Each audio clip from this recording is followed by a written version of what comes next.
What's up, everybody? Welcome back to the Accelerate Your Life podcast. I am your host, as always, Mallory Marks. And today we got a fun guest episode. I am joined by one of my really, really good friends, Ashley Dwyer, and she is actually an online coach as well, but comes with a ton of additional knowledge, education, and a lot of official certs that I cannot claim to have myself either. She is a doctor of pharmacology, technically still a pharmacist, right? hmm Cool, cool, cool. And coaching for 5 years. And own your own company. Team, what is it? You corrected me yesterday. It's the big day, right? The big day, It's Team BDN. team BDN, team Yeah. big day nutrition.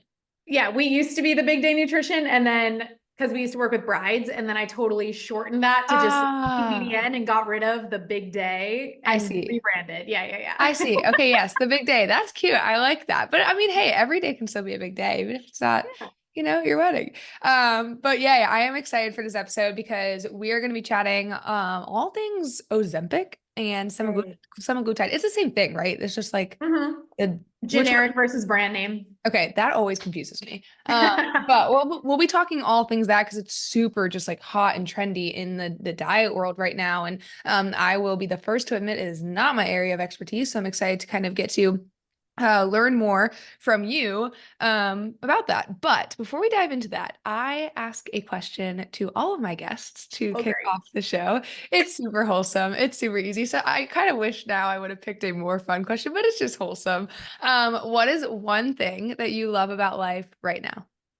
Oh, I do love that question. I love This is crazy because, okay, so like Mallory, for those of you guys listening, I'm also new to Austin. I've been here 6 months. So, something that I personally love right now is just having so many like minded girlfriends to Hmm. do things with and just like a fun friend circle to either go for walks, grab coffee, like just anything and everything, like having that type of circle and support and friendship because I didn't have that really back in South Yeah. Florida or entrepreneurs that understood. So, I really like having a community. Absolutely. I mean, I think that's my favorite thing every day too. And like my listeners hear me talk about that all the time is that's literally why I moved here. So it's been Yeah. really great to have exactly what I expected it to be, honestly, way even better, happen. And like I forget all the time that we are just so lucky that we're like all entrepreneurs and live the life we do. And like I just saw you at the gym at 10 in the morning because Yeah. we get to make our own schedule and we take it for granted for sure, I think sometimes, but it is awesome. It's still hard. It's hard work. I mean, just because we're at the gym at 10 a.m. doesn't mean we didn't start. I started work at 6 a.m. this morning. Uh, Doesn't mean I won't cry later. All right. No, I'm absolutely. kidding. Absolutely. But we love it. We love it. Okay, cool. Well, on the topic of weight loss drugs, again, specifically Ozempic, semaglutides, that's kind of where I was thinking to take this. But if you actually have if there's anything else, like any other ones that are kind of, I know, I feel like there's Yeah. new ones hitting the market, like feel free to kind of bring it up and maybe we can even dive into that itself. But kind of really specifically understanding how these actually work, considerations when deciding if using one of these is the right route for you, and really just having a candid conversation about these in regards to using them specifically for weight loss. Because I believe, like, isn't the like actual what's the word I'm looking for? Actual thing reason for Ozempics with like type 2 diabetes? Yes. Yeah. Okay. But it's So people are using it for for weight weight loss, yeah. loss. So the kind of the backstory there is they were originally developed for type 2 diabetes. So they're called GLP-1 agonists. GLP-1, glucagon-like peptide 1, is something that we all have. And in diabetics, it is decreased or suppressed, which means they can't really secrete insulin like they're supposed to, delay gastric emptying, et cetera. So they started making these medications as an area for diabetics and then realized the side effect that they were seeing in a lot of patients was weight loss. And they were like, oh, maybe we can use this and double down on it and now get FDA approval for Mm. weight loss. So that's what they did for Ozempic, is now FDA approved for weight loss. What is it? Saxenda, and there's Ribelsis and Wegovy. Like those are going to be the brand names you find at the pharmacy that are covered through insurance that are the pens. So this is like a quick tip that why we'll talk about this is the pens are what you get at the pharmacy, and those are easily dosed. Those are FDA approved, covered through insurance, unless it's for weight loss, which not always covered for insurance. In order to get it covered for insurance, you need to have a BMI over 30 or a BMI over 27 with comorbidities like high blood pressure, diabetes, cardiovascular disease issues, things like that. So the issue then becomes now so many people want it for weight loss, right? Like it's become other coaches are not our competitors, right? It's weight loss drugs. Yep. And I'm not saying that in a negative way. I'm just saying because now so many people want it, those pens went on back order. So because there's a shortage nationwide, compounding pharmacies are now able to pick it up and make them into vials, which is where you see people getting the vials and the med spas and every place being able to now promote semaglutide, tirzepatide, things like that. You're getting the generic from a compounding pharmacy and it's dosed in units instead of like how you would a medication pen would be dosed. There's different dosing, but that's what we usually see is clients who come in on the med spa compounded versions. Interesting. Okay. Very, very Yeah. interesting. Yeah. I want to, we're going to get to the elaboration, like on when you were talking about the beginning there of like why they ended up seeing that as a side effect. I definitely want to dive into that in a second. But yeah, I think just one thing I did want to say before we really get into the conversation is I personally on my end, disclaimer, this probably won't be a non-biased conversation.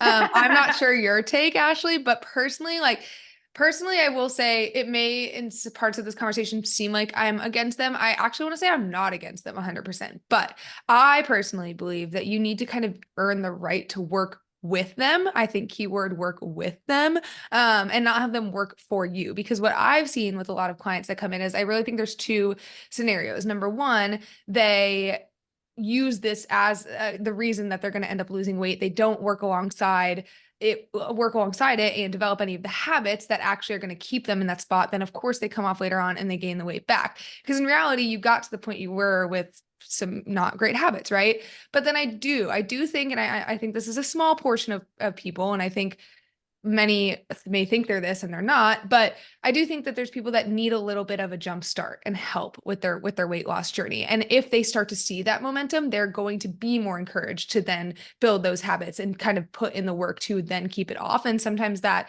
the Ozempic can be that little bit of jump start encouragement, and they need to see that progress. And if you're in that second camp, I think that this can be a good little jump start for you. But I just think many people are not in that camp, or they think they are. So that's kind of my opinion. Long story short, like, you just have to work with them and not let them do the work for you. But I would love to start there. Like, what's your take on them for weight loss?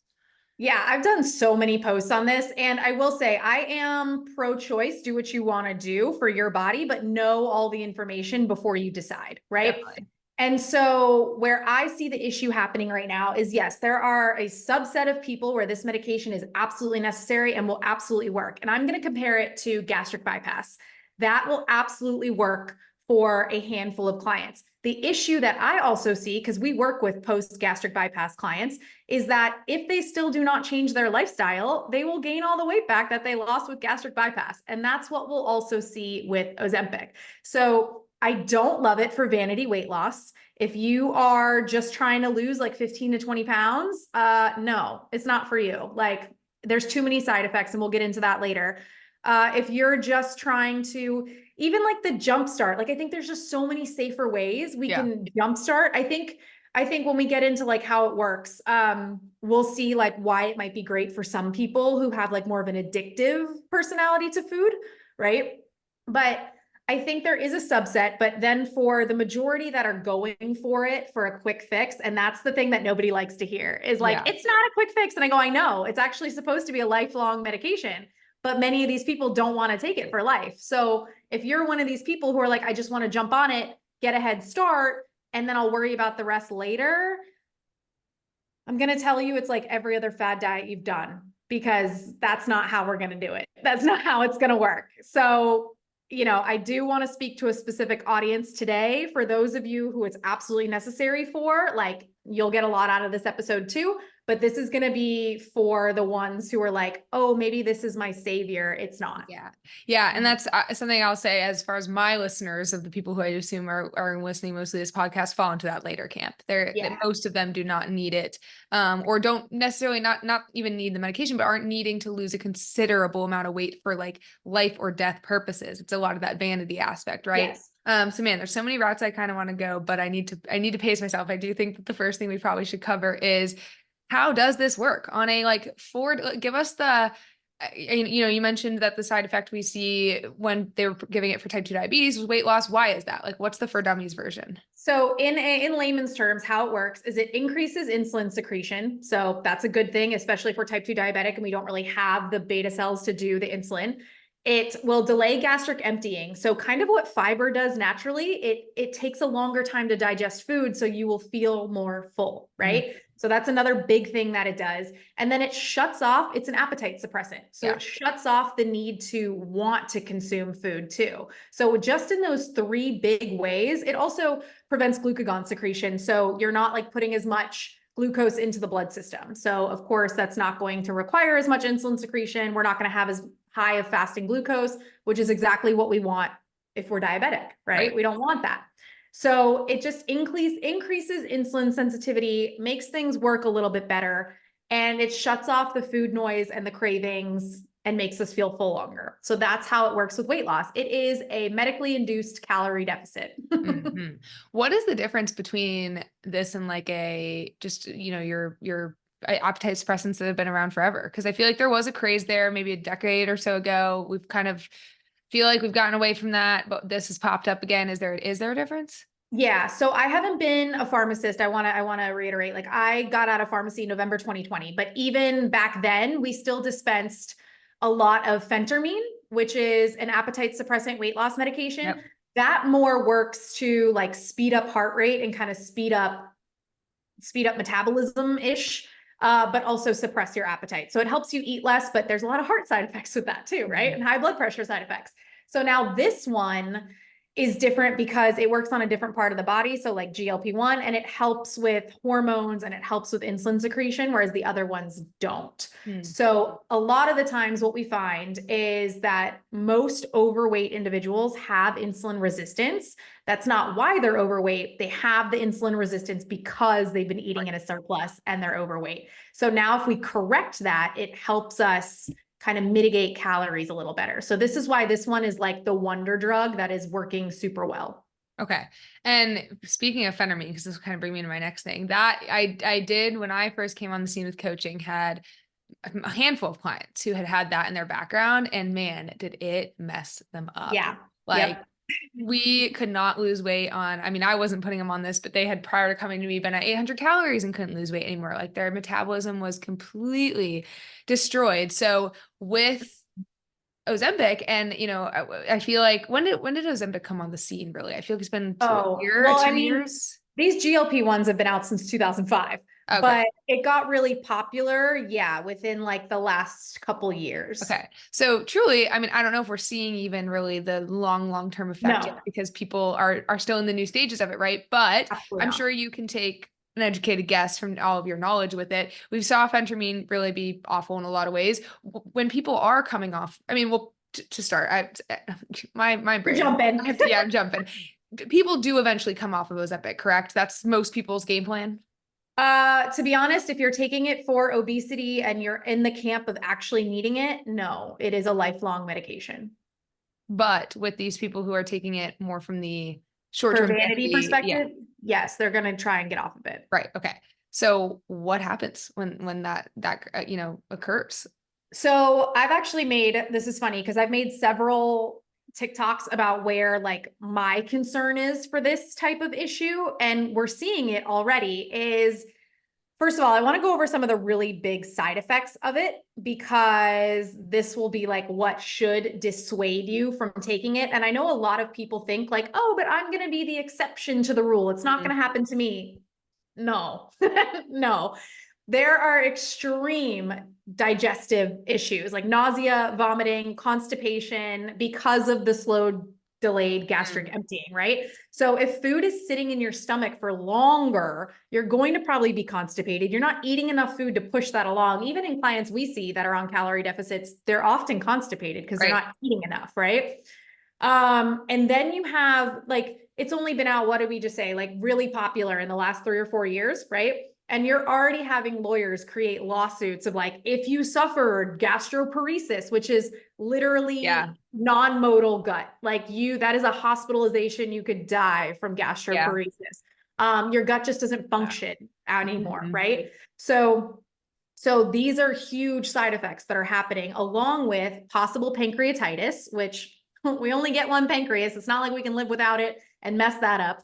And then anyone who has a history of like endocrine tumors or thyroid tumors, anything like that, should absolutely, like a family history, anything, should not take these medications. So when you're taking hormones and things that affect hormones, you're going to have an onslaught of trickle down side effects that happen, right? So, the thing that I see is people feel so nauseous when they take it. That's why they can't eat, right? Right. Anyone is going to lose weight if you put them on an 800-calorie diet. The Absolutely. difference, the difference between Ozempic and just a normal 800-calorie diet is Ozempic will not make you feel hungry. Whereas if you and I were on 800, we'd be We hate our starving lives. all Right.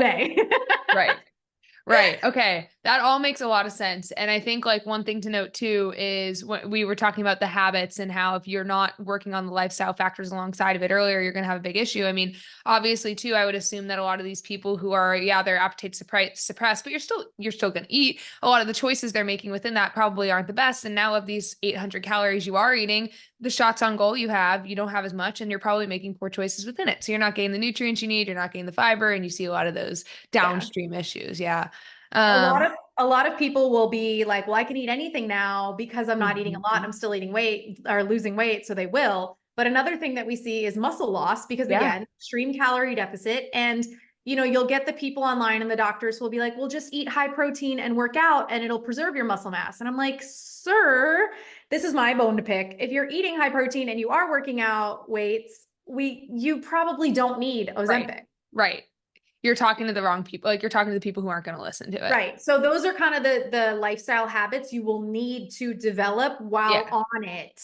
for Yeah. sure. Yeah, Yeah. people just forget that food is a lot more than food. It's not just calories. It's the other things that come with it that aren't calories, the micronutrients, the vitamins, the minerals. And like if you are like, oh, I can eat whatever I want of this one meal that I'm having, you're missing out on so many other things that affect hormones and all of those stuff. And you mentioned the hormones.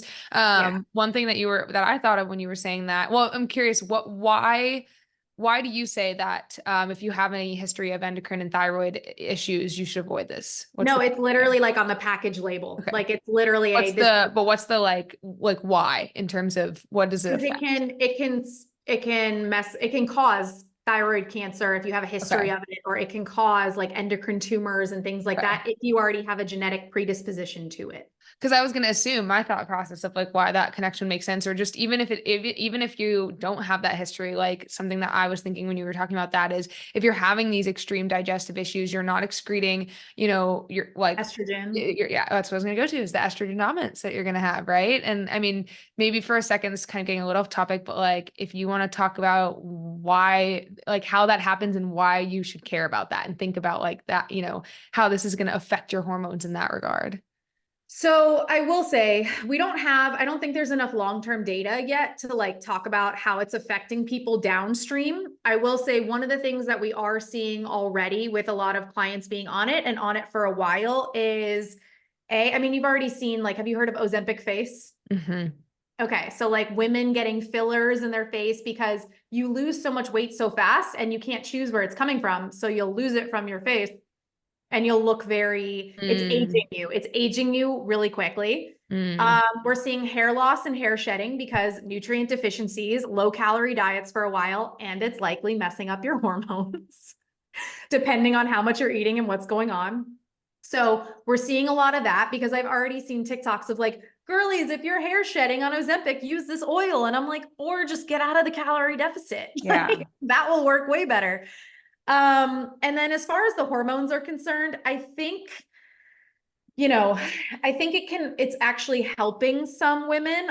It's funny, we talked about this a little bit at the gym today because I'm making a post on it. They're seeing like a baby boom from Yeah. Ozempic use and women getting pregnant now quicker or just, taking Ozempic. And of course, if you have PCOS, right? Polycystic ovarian syndrome. 70% of those women who have that have insulin resistance as the issue of PCOS. So if we're correcting that PCOS or that insulin resistance with these medications, they're able to lose weight now. You're going to have a normal cycle again if you're not on birth control, and your fertility is likely going to be increased. So when we correct blood sugar all around, it makes our hormones super happy, and it's likely just making women more fertile, whereas they weren't before. So I don't think it's like a fertility med, because we can do that with lifestyle changes and without the medication. It's just obviously going to take a lot more time. Right. So, because I think like there's just so two sides of the coin here, and everything is just so bio individual. I can see where there's aspects of this. I mean, there's a reason it exists, right? Like it's been proven that there's problems that it solves, and like there could be good in it. So I guess what would be a good question then is who do you feel like this is? I guess who and where, because I think it could still be maybe used in ways that aren't necessarily weight loss. So again, it was its original purpose. But do you have opinions of where you would like to see this be placed and used, and the kind of person that should be? I mean, to be honest, I still kind of agree with the FDA regulations, even though I don't love BMI as a marker for success. Like, I think it's so outdated and we could do way better with that. But I will say, if you have, 50 to 100 pounds to lose, that would make significant impact on your health and quality of life, I think this might be an area for you. I think if there's an extreme, I hesitate to say, if there's an extreme addiction to food and food noise, this would be great for you, because it would turn that off. Like, they're even saying it might be helpful in alcoholics to get them to not be alcoholics anymore. The issue is, once you get off of the medication, all of that comes back. So unless you're still doing the therapy to heal your relationship with food or find different coping mechanisms, that craving is going to come back once we get off the med. So it's either you're going to stay on it forever and dull that and take a maintenance dose, or we're going to have to do the work while it's quiet, which makes it really hard to do. Like, if we're in relationships and we're healing from like codependency, you can't really heal from that while you're single. It's only when you're in a relationship does it creep up. So true. So you have to have the cravings to kind of deal with it, right? Yeah, that's a really good point. I mean, and that's kind of what I was saying at the beginning, is I think you have to work with it. You have to be in that percent of the population that's going to work with it. But it's a really good point that it's really hard to work with something that's not existing. It's like, well, I don't have that problem anymore. Well, it's because that problem's not present, so it's hard to fight it. That's a great point. And also, this is kind of off topic, but the just, why does something not exist like this specifically for alcoholics in a term of or does it in a way of like suppressing specifically like the need for alcohol? I assume it would be slightly different. Well, kind of just like how they saw the side effect of weight loss be a thing, and then it got FDA approval. Now they're seeing the side effect of alcoholics and smokers and drug addicts taking it and having less desire to do those things. So that will likely be a future FDA. Very interesting. And see, it's like things like this where I see places it can fit. I see uses for it. Like any drug, there's uses, but it's they get skewed out there, and anyone can get their hands on it, and anyone for this reason. Just, you see the shiny object of the quick fix in front of you, and not the long term, what it's going to mean long term. But if you have someone in front of you who is dead hell bent on starting it, no matter what, as a coach, they're not hearing what you're saying as far as why you would recommend otherwise. And at the end of the day, they're going to do what they're going to do. If you've got someone on the other end of this, what would you recommend somebody be really, be really sure about, and like do alongside it if they're going to do this?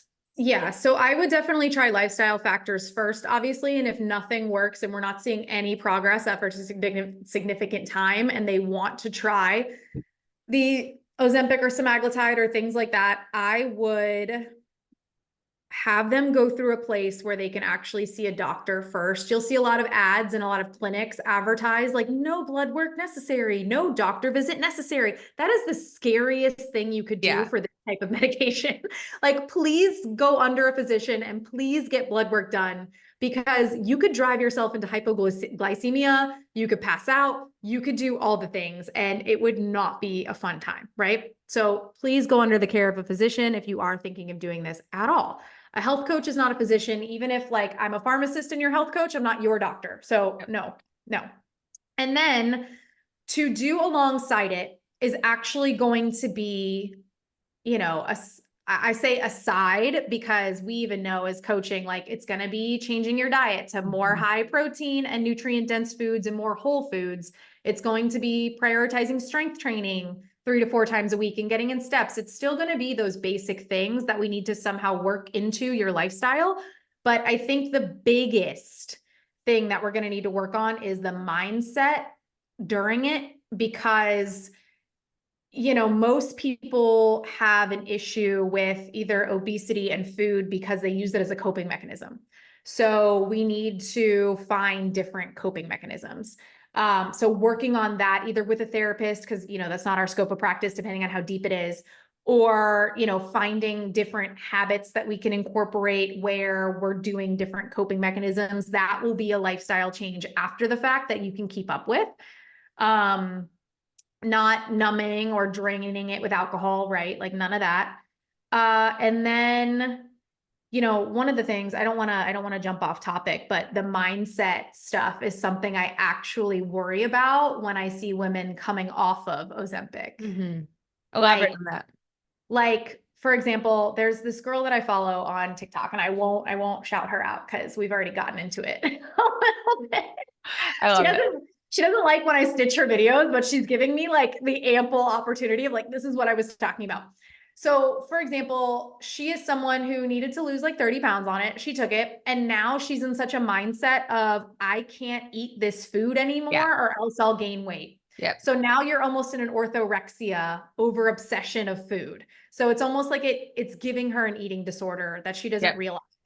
Right? Or I want to go on vacation and have a fun summer, so I'm going to increase my dose so that I don't eat like an asshole. And it's like, no, we just got to like control how we eat, right? So it's not an excuse to do poor behaviors more often. And then when she is winding down, she'll notice like, oh, the cravings are coming back. I got to up my dose. And it's like, no, this is what's going to happen. So it's almost creating eating disorders. Yeah, that makes a lot of sense. And I can very much see like the mindset is something I know both of us as coaches were huge on within. I really think that's where a health coach has the biggest impact alongside any of this. Like you said, we're not doctors, we're not, therapists, but the mindset side of things alongside any big life, like habit, health, lifestyle change is the biggest blocker for most people. Because at the end of the day, most people have a general idea of what's healthy, right? And what's good for them, but there's a bigger reason why they're not doing it. So anyway, on the mindset side of things, I see both sides of the coin. I can see the aspect of when in it, it's very easy to kind of go to that, well, I can eat whatever I want. I have this in place. It's going to block me. So for the one meal I'm having, like, who cares, whatever. Look, I'm going to admit even the fact that like, when I like, if I'm in those scenarios, or if I'm even like, when I went on like testosterone, I was like, you know what, whatever. Like once I get on T, I know I'm going to have a little bit more energy and push harder in the gym so for this week, like before I get on T, like I can, kind of do whatever. I like catch myself in those little slips. Right. And so the normal person, it's going to happen. And like, that's where you're going to have an issue in the long run. But then I see the other side of it too. Now you say that, I've definitely had consultation calls, people on the phone who have whatever it is, Ozempic, something like carb cycling, something that's restrictive, something like Octavia, where yeah. they're Oh my God. Yeah. Oh, don't even get me, but we can do another episode on that. But yeah, you get they're afraid to go back to normal life and just eating. And it causes, this poor relationship with food. And you just had a poor relationship with food is also using it emotionally, overeating, but like now you're on the flip side of that poor relationship with food. And it's a good point.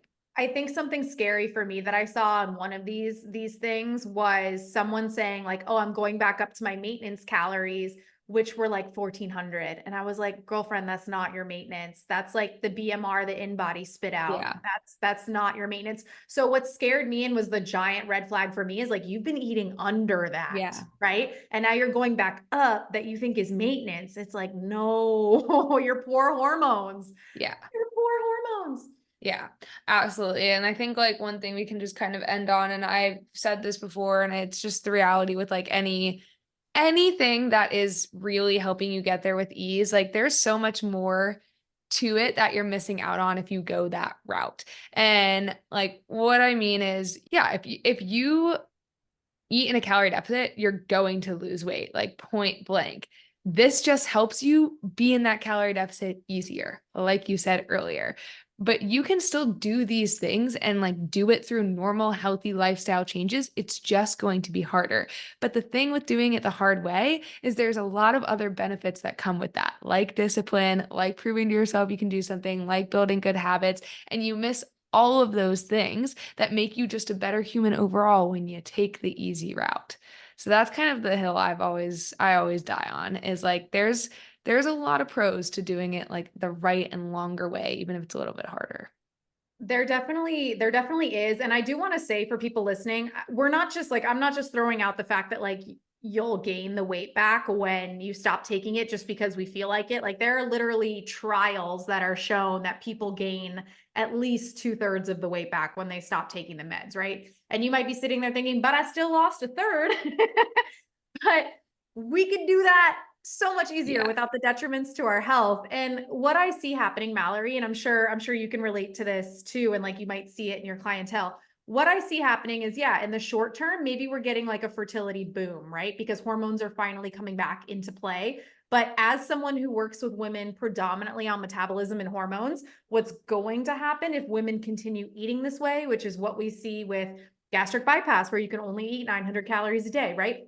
Women who just eat small amounts forever is then we're going to see the absolute extreme side of low hormones, low thyroid, definitely hair loss, like putting us almost back into that super stressed Mm-hmm. hormonal survival mode state where you can't lose anything, nothing works anymore. And that's especially true for childbearing age women. Menopause don't have as many hormone fluctuations, but it's there's going to be the opposite swing. And I think that's why we're seeing like the women losing hair and now we're having some other issues is because you can't suppress food and fuel that much without negative side effects for a long time. 100%. I'm literally, and my audience knows this, I am the example of that. Like I prepped, I didn't use it was Ozempic to do it, right? I did it through just straight discipline, which look, if I did it through that way, you can do it in a They normal do it now. Like level. bodybuilders use Yeah. tirzepatide now But for training. point being, of everything you just said, I'm having all those issues because for it was a very short period of time. Honestly, to the extreme, 3 months I restricted calories and like overworked out, and I'm having all of those issues. So imagine people being on these things for years on end, the trouble it's gonna send. I did shows as well and messed up my entire hormone system. And I'm on thyroid medication because of prep back in the day. So I didn't even use those medications either. So Yeah. We yeah. learned the hard way. A lot of people, I think, are gonna unfortunately use the hard way or learn the hard way. I think there's a place. I guess the conclusions we can kind of like wrap up with in this episode is we both agree there's a place for it. Yes. It's just relatively narrow places and be very, very much misused. And just like anything else, if you're going to use anything like this, do anything like this, there's so much lifestyle that needs to be really worked on behind the scenes. The last question for you, I guess, is where do you feel like having like a health coach does play into this? And is it something you would recommend that anybody who obviously have your doctor, but like that you would see, where do you see the value in that alongside anything like this? Yeah. So to be honest, I used to be in the camp of like, I don't like this medication and I don't want clients to be on it. And then it was kind of like, well, you have to realize people are going to do this type of thing anyway, right? So then we became the team who works with women to get them off of it. So where I see a health coach being extremely beneficial in this is working through the mindset issues, getting you to eat exactly what you need and what you need to eat and how much you should eat, and then also working through the accountability that's going to go with it. Like I tell everyone when they're doing a doctor's visit or a nutritionist or a dietitian that's covered by insurance, maybe, because health coaches are an investment. But if you're paying $300 a month for semaglutide, listen. But even with a nutritionist or a doctor, you're not speaking to them every single day. You're not getting check-ins every single week. So the accountability while transitioning through something that's this difficult is the game changer. It is the absolute game changer. So that is where I find it will help so much, is just having someone who's like understanding what you're going through and then trying to help you build those healthier habits over time. So 100%, I recommend people get a health coach to come off of it or during it, if they do plan on getting off of it in the future. Absolutely. I agree. Mic drop on that. Amazing. Well, thanks so much, Ashley, for coming on. Anything that we didn't cover that you feel is, pressing to elaborate on? Oh, all I will say is I think something that's going to create kind of a wrench in the market is, remember when I said that compounding pharmacies are allowed to dispense it now because there's a shortage? That shortage is technically supposed to stop in 2024 sometime. So when there is no more shortage on the pens and the medication, compounding pharmacies can't dispense it anymore. So if you're one of these people who are on it and you're on it through a med spa or a compounding pharmacy, and then they're all of a sudden not allowed to dispense it anymore, the only way you're going to be able to get it is through a prescription, and it's about $1,000 a pen at the pharmacy. So you're going to be abruptly stopping it. So That's going to be interesting. take that into consideration if you're thinking about getting on it. And of course, drug companies, like they say they have a shortage end date, they are probably pushing to end this drug shortage, or the pen, like the actual plastic pen is what the shortage is. But the company is losing out on so much money by this drug shortage. So you can probably tell they're trying to speed through it and get it going, right? But compounding pharmacies won't be able to do it anymore. So keep that in mind. That's fascinating. That's going to definitely be interesting. There's going to be a lot of people shit out of luck. Yep. in a bit of time. All right. That's good to know. Okay, cool. Well, where can the people find you? I will definitely post your stuff in the show notes below, but yeah, where can people find you if they want to follow? Yeah, if you guys want to follow or have any questions about anything we talked about and want to talk more in depth about it, I'm on Instagram at dr.dwyer. So dr.dwyer. I'll see you guys there. Sweet. Same on TikTok? Yeah, same on got TikTok. Okay, sweet. All right. Thanks, guys. Thanks for listening. I will see y'all next week. Bye.